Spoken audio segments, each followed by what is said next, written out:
Assalamualaikum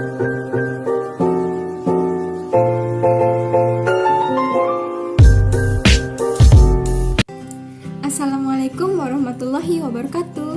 Halo teman-teman semuanya, saya Adi Fahyati dengan NIM 1916040036. Nah, kembali lagi di video aku setelah video yang sebelumnya. Pada video ini, saya akan mereview materi pertemuan ke-7, yaitu tentang BMC. BMC atau itu merupakan singkatan dari Business Model Canvas, merupakan sebuah perencanaan atau strategi untuk melakukan usaha agar dapat mencapai tujuannya dan mendapatkan keuntungan. Untuk membuat atau membuka sebuah usaha, pastinya dibutuhkan rencana yang sangat matang dan jelas dari segala aspek.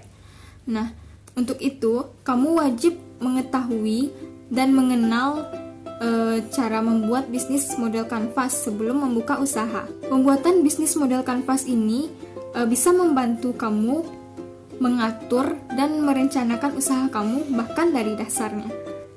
BMC terdiri dari 9 elemen untuk membantu perencanaan bisnis sebelum dibentuk. Model bisnis ini pertama kali diperkenalkan oleh Alexander Osterwalder dalam bukunya yang berjudul Business Model Generation. Dalam buku tersebut, Alexander mencoba menjelaskan sebuah framework sederhana untuk mempresentasikan elemen-elemen penting yang terdapat dalam sebuah model bisnis. Nah, kenapa BMC ini sangat penting sebelum memulai bisnis? Karena dengan ke-9 elemennya, sebenarnya kita sudah bisa memvalidasi apakah satu ide bisnis itu potensial atau tidak. Karena itu, membuat bisnis model canvas adalah hal yang paling awal yang biasanya dibutuhkan seseorang pengusaha pemula atau pengusaha yang mau membuat suatu usaha baru.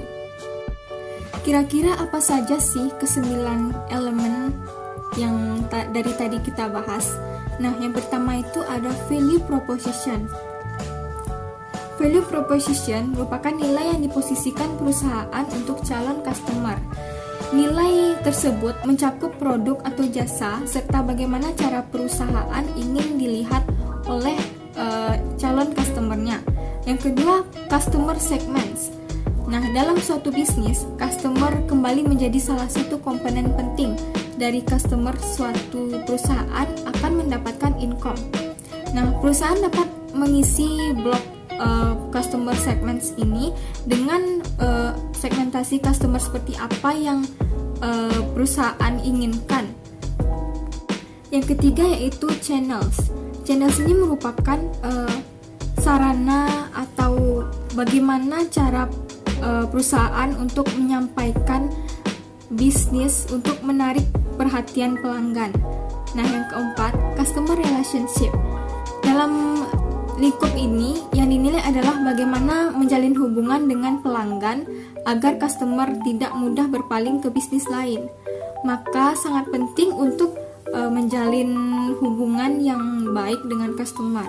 Selain itu, diperlukan juga pengawasan yang ketat dan intensif dalam customer relationship. Yang kelima yaitu key activities. Nah, pada blok key activities ini kita dapat mengisinya dengan aktivitas atau kegiatan apa saja yang kita lakukan dalam memproduksi produk, barang atau jasa, serta bagaimana cara bertahan di tengah kompetisi. Yang keenam yaitu key resource. Key resource ini dapat diisi dengan sumber daya apa saja yang dimiliki perusahaan. Contohnya itu seperti tenaga kerja maupun benda mati seperti perlengkapan dan peralatan. Yang ketujuh yaitu key partnership. Nah, perusahaan pasti membutuhkan partner atau bantuan relasi untuk membangun usahanya, baik customer maupun pemasok bahan utama. Untuk itu, sebelum kita melakukan usaha, kita harus memikirkan key partnership yang akan kita ajak untuk bekerja sama dalam melakukan bisnis. Yang ke-8 yaitu revenue stream.